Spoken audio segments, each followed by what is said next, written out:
Einen wunderschönen guten Morgen und herzlich willkommen aus Sulden am Ortler. Es ist der 14. November 2025 und ich bin jetzt gerade dabei, Richtung Verteinspitze aufzubrechen. Das wird ein ziemlich langer Marsch. Hinzu kommt, dass es extrem windig sein soll und im oberen Teil auch relativ viel Schnee liegt. Ich bin sehr gespannt, ob das funktioniert, und ich freue mich, dass ihr mit dabei seid und mich jetzt auf dieser Runde begleitet und wünsche viel Spaß bei diesem Video. Ich bin jetzt soeben an der Talstation der Seilbahn Sulden gestartet. Man folgt von dort zunächst dem Weg Richtung Rosimtal. Dafür geht es hier erstmal durch den wunderschönen morgendlichen Wald.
Die ersten 550 Höhenmeter und 1,5 Stunden sind rum. Ich befinde mich jetzt hier auf dem unteren Rosimboden. Ein traumhafter Blick zum Südtiroler Dreigestirn. Hier ein schöner Steinbock. Und jetzt geht es als nächstes da weiter hinauf, bis man dann oben zum Rosimgletscher kommt.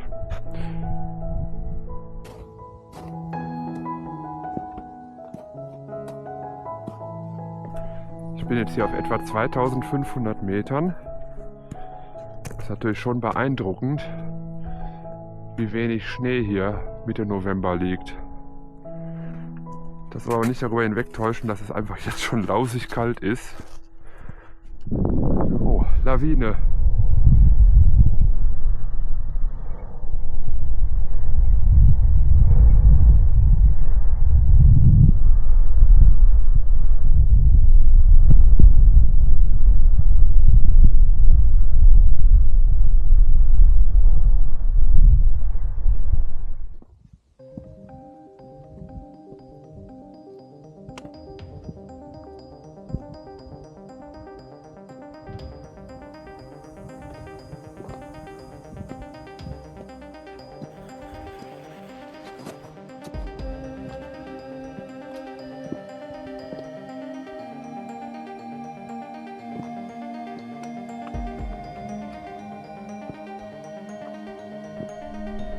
Das ganze Stück vom unteren Rosimboden bin ich jetzt schon hier hochgekommen.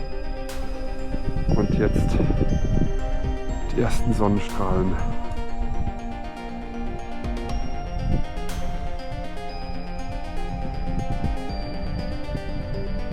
Jetzt geht es hier weiter hinauf zum oberen Rosimboden und dann weiter Richtung Rosimgletscher.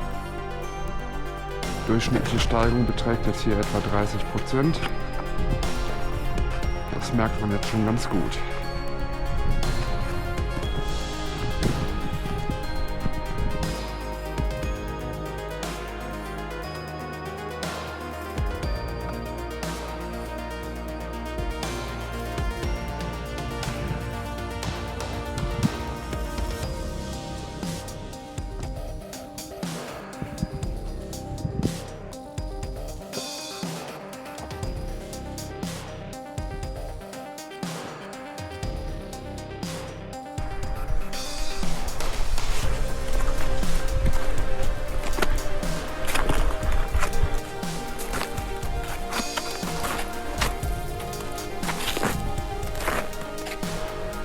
sind nämlich jetzt hier gerade auf dem Oberrosenboden. Es waren bis hierher knapp 1000 Höhenmeter. Jetzt geht es zunächst hier über diese Schneefläche und dann peilt man da zu diesem steilen, ja, ich nenne es mal Schneekouloir.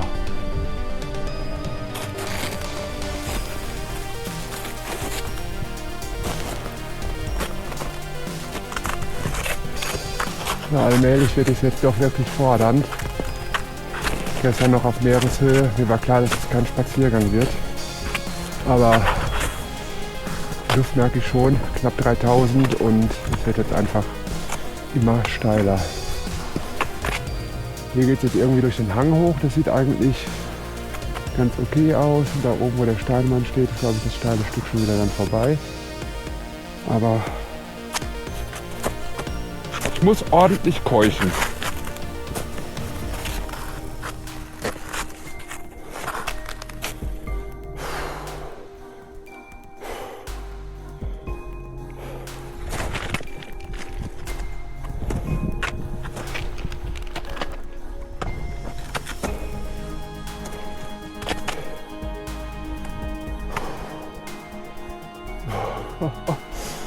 Ist das eine Mühsal.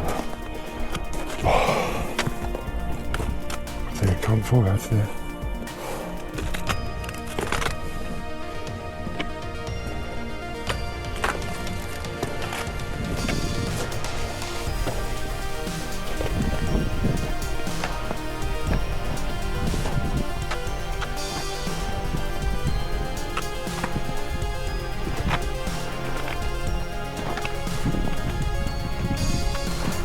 Jetzt bin ich an diesem sogenannten Hieroglyphenstein.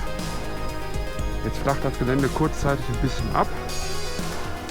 Vor uns ist jetzt der Rosenferner. Auf der linken Seite ist eine Spur, der werde ich jetzt folgen. Der Gletscher wird nicht betreten. Da sieht man den Hieroglyphenstein, wie ich ihn immer nenne. Für mich geht es jetzt hier am Gletscher entlang, durch die Schneespuren. Ich glaube, hier ist jetzt äußerste Vorsicht geboten. Hier vorne ist alles vereist. Geht das denn hier einigermaßen?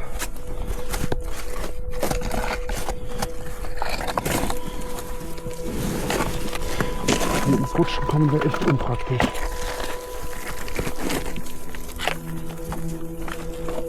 Ja. Und zack, in die Spalte rein. Problem ist, hier unten drunter ist überall Permafrost. Rutschbahn in den Gletscher rein. Na super. Das ist jetzt echt nur diese paar Meter da. Dann landet man da unten in der Spalte. Die letzten Meter hier waren jetzt echt übel. Jetzt müsste, wenn ich mich richtig erinnere, das Gelände eigentlich wieder ein bisschen gnädiger werden. Und hier haben wir auch eine schöne Spur.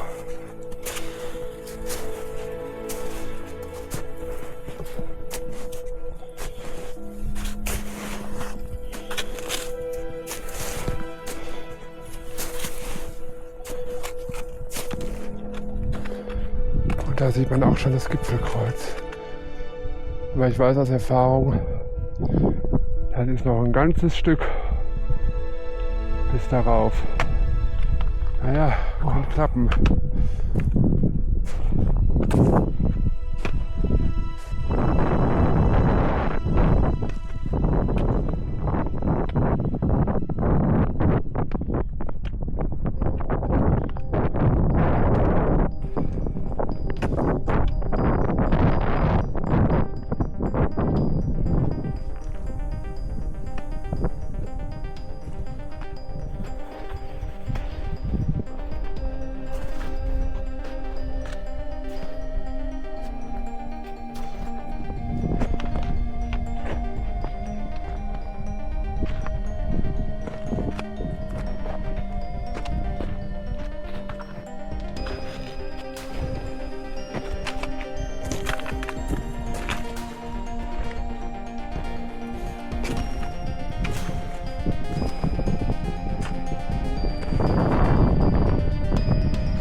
diese Spur entlang bin ich jetzt hierher gekommen. Vielen Dank an denjenigen, der die Spur reingemacht hat. Richtig krass, da hinten am Chevedale wird richtig der Schnee weggeweht. Hier geht es im Moment gerade mit dem Wind. Und weil ich das immer so mache, werde ich mich jetzt hier nach links orientieren.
Es ging, bin ich jetzt durch die Blöcke hier aufgestiegen. Das mache ich jetzt auch weiterhin.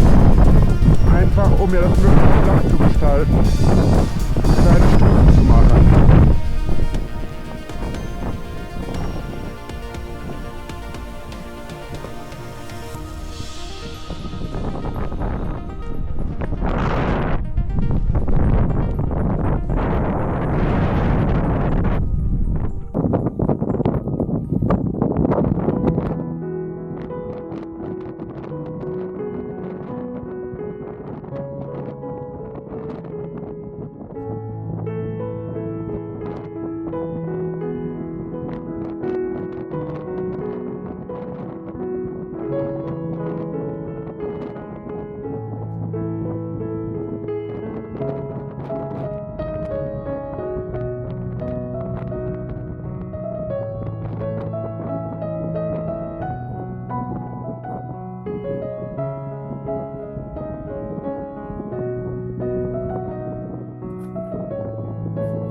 Herzlich willkommen auf der Verteinspitze, 3545 Meter und das Mitte November. Wahnsinn. Ich habe zwischendurch doch ein bisschen gezweifelt, weil es sehr zäh voranging, gerade im Bereich vom Gletscher. Aber jetzt stehe ich oben. Jetzt werde ich hier im Moment das Panorama genießen. Der Wind hält sich auch gerade ein bisschen zurück. Vorhin ist mir der Schnee oder die Eiskristalle sind mir wirklich ins Gesicht geflogen. Und jetzt zeige ich euch mal, wie es hier oben aussieht. Da haben wir einmal dieses überdimensionale Gipfelkreuz, was beim Anstieg einfach nicht näher kommen möchte. Das vordere Schöneck, hintere Schöneck, den Peterfeld, ganz da unten die Düsseldorfer Hütte, die Schengelzer Hochwand, Grafbergspitze, kleiner Angelus, hohe Ofenwand, großer Angelus, Jenwand und Laser Orgelspitze, einmal hier den Südgrat, hier vorne ist der Rosim-Gletscher, im Hintergrund die Venezia-Spitzen, Zufallspitze Monte Cevedale und gegenüber das majestätische Dreigestirn Königspitze, Sebo und Ortler. Da sind auch wieder die beiden Reisebärchen. Die dürfen natürlich auch nicht fehlen, die zwei. Und die sind jetzt auch schon zum 4. Mal hier oben. Immer wieder schön. Jetzt war ich knapp 20 Minuten hier oben, habe das Panorama genossen und eine Pause gemacht. Und jetzt wird es Zeit, wieder runter zu gehen. Denn Mitte November heißt auch, die Tage sind relativ kurz und ihr seht, die Sonne ist schon recht weit im Westen und wird schon bald hinterm Ortler verschwinden. So, auf geht's!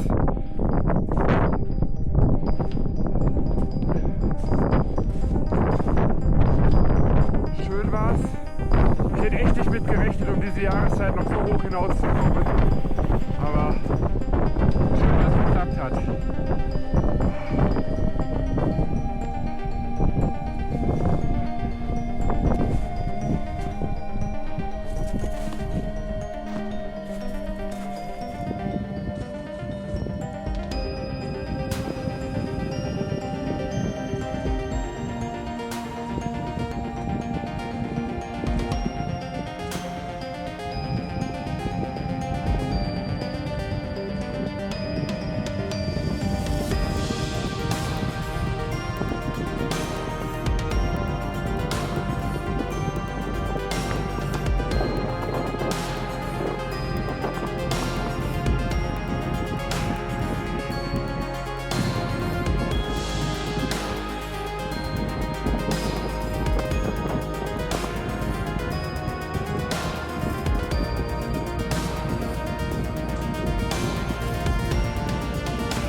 Allmählich nähere ich mich jetzt wieder dem Gletschergebiet.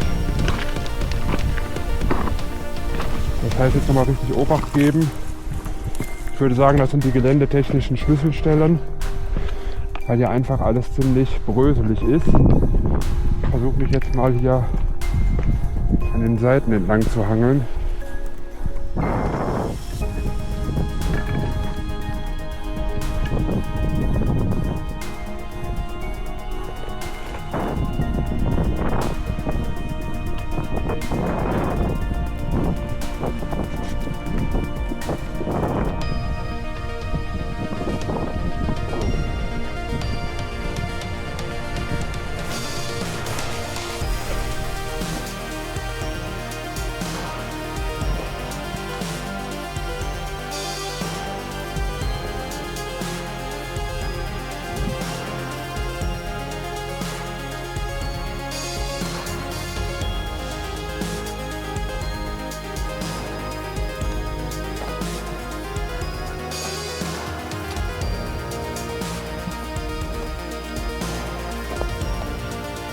Ja, hier ist die Stelle, die mir heute Morgen etwas Bauchschmerzen gemacht hat, weil es da unten drunter Blankeis ist und die Schneeauflage nur relativ dürftig ist. Aber das ging jetzt. Ja, wäre es nicht gegangen, wäre ich da unten im Loch gelandet.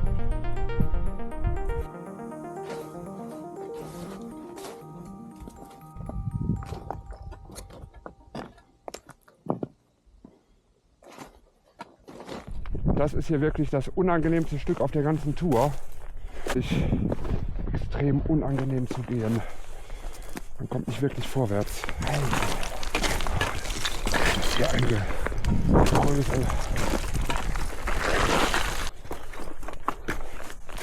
Das sind tatsächlich solche Stellen, die mit einer schönen Schneeauflage wirklich angenehmer sind, als ja, wenn sie trocken sind. So, aber so langsam lichtet sich jetzt dieses Chaos aus Geröll. Ui, der Schuh steckt fest. Trotzdem, es geht nicht viel schöner.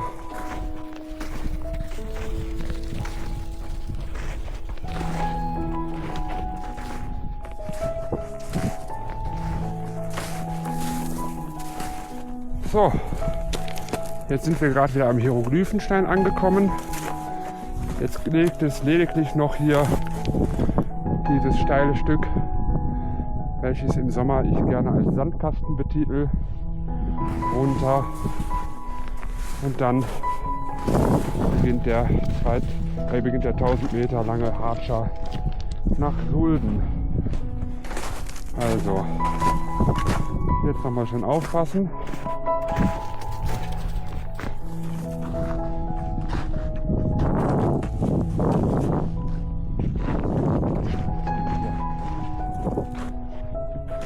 Aber mit dem Schnee geht es hier oben ganz gut.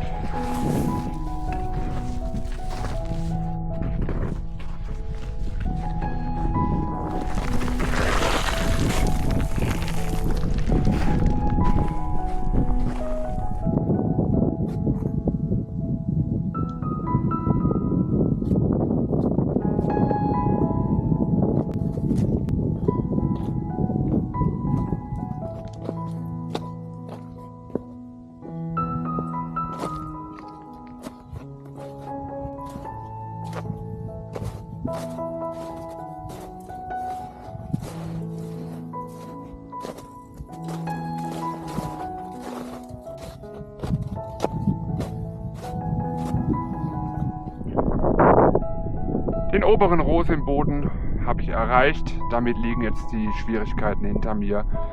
Jetzt folgt lediglich noch der 900 Höhenmeter lange Abstieg zurück zum Ausgangspunkt nach Sulden.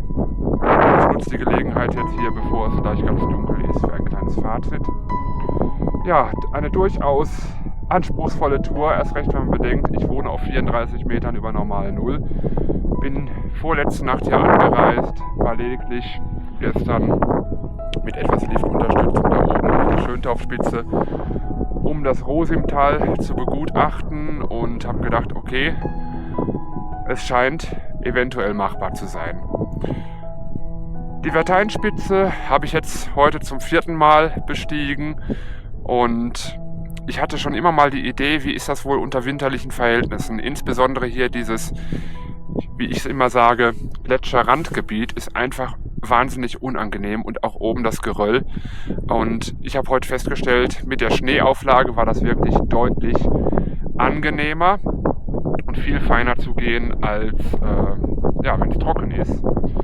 Und insofern war das schon eine gute Sache.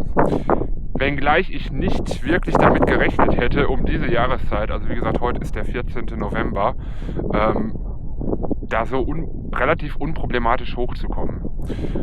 Und das einzige Problem eigentlich meine fehlende Akklimatisierung war. Insofern freue ich mich, dass es geklappt hat. Ich hoffe, euch hat das Video gefallen, und wenn ja, dann lasst mir gerne einen Daumen und ein Abo da. Und wenn ihr Fragen zur Tour habt, Anregungen oder sonst was, dann freue ich mich natürlich auch, wenn ihr die kommentiert. Kommentarfunktion unten benutzt. Das wäre es jetzt erstmal für den Moment und ich wünsche euch alles Gute und sage tschüss, bis zum nächsten Mal. Ciao!